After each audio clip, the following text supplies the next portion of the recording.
And it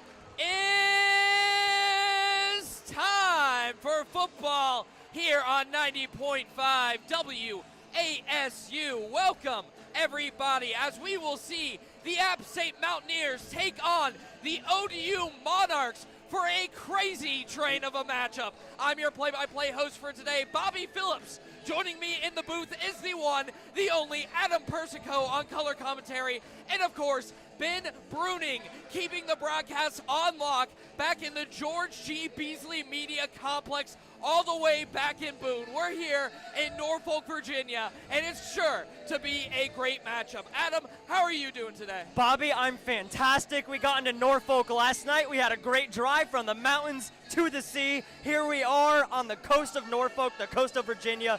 It is a beautiful place out here. We couldn't have asked for a better day. The sun is shining. We got a little breeze coming down from the water. This is going to be one heck of a day for some college football and for one Sun Belt matchup that I've been waiting on since the start of this season. It for sure is going to be an exciting one, as Adam mentioned. It's going to be a big Sun Belt matchup for both of these teams. App State comes into today looking at an overall record of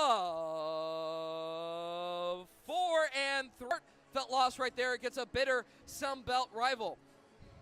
Looking at Old Dominion, they come into this game 4-3 as well. They have an identical record to App State, also in conference play, both sitting at 1-2. ODU has lost the last two straight.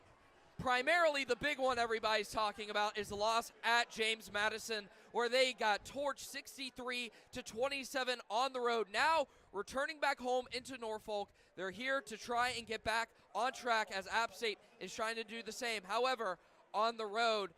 And Adam, if you're App State, what's one guy on the offense that they should be looking out for? On Old Dominion's offense, I mean, the guy, it's obvious, it's Colton Joseph, right? Last week against Amari Collier, it was the first time we saw a true scrambling quarterback. Colton Joseph into this game has 2,000 combined yards both in the air and on the ground. He has done a phenomenal job at getting his yards any way he can, extending the play, getting outside the pocket, and being able to create yards any way he can. So for App State, who struggled last week against Collier to contain him and to be able to keep him in the backfield, the Mountaineers are going to need to find a way to do that today against a talented quarterback in Colton Joseph. Colton Joseph, certainly a weapon for this Old Dominion offense. Coming into this game, he leads the team in rushing yards on the season. Not very common for a quarterback, but that's the story of his entire collegiate career. Last year was a true freshman for Old Dominion. Came out, really was a star, and then this year is doing more of the same. So far, has 487 rushing yards with 6 touchdowns, and that's just on the ground. While passing the ball, he has 1,690 yards and 16 touchdowns on the year. And we're about to line up for kickoff, but really quickly, Adam, who's a guy on the defense App State should be looking out for? I mean, for ODU, they were supposed to be coming into this game with Jerome Carter, but I'm not certain if he's going to be playing. He was doubtful coming into this game, so we'll have to wait and see. But Jerome Carter has been the leading guy for turnovers, leading guy in tackles. He's been the face of this ODU defense. So if he is there right now, this is something that the App State offense really needs to be concerned with and really be looking out for number 12 on the field and throw away from him. It will definitely be an interesting matchup indeed. App State won the coin toss here on the field, so they will elect to defer. So Old Dominion will start the game with the ball as the countdown clock hits 0 here in Norfolk, Virginia. We're sure in for a hot one right here on 90.5 WASU FM Boone. Partly cloudy sky, but man, you can feel the energy beaming into the stadium. Before we got here, we actually walked past all the tailgates and the bands, and I even said to Bobby, this is one heck of a marching band. Before this game, they performed about 4 songs. Felt like we got a concert for the price of admission of a football game as well.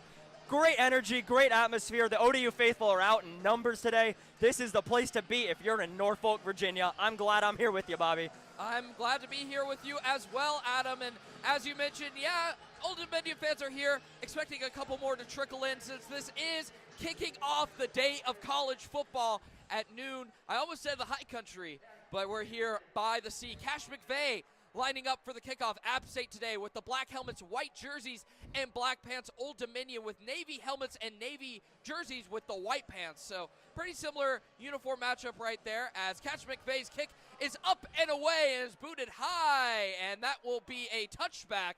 So the Monarchs will get the ball at their own 25.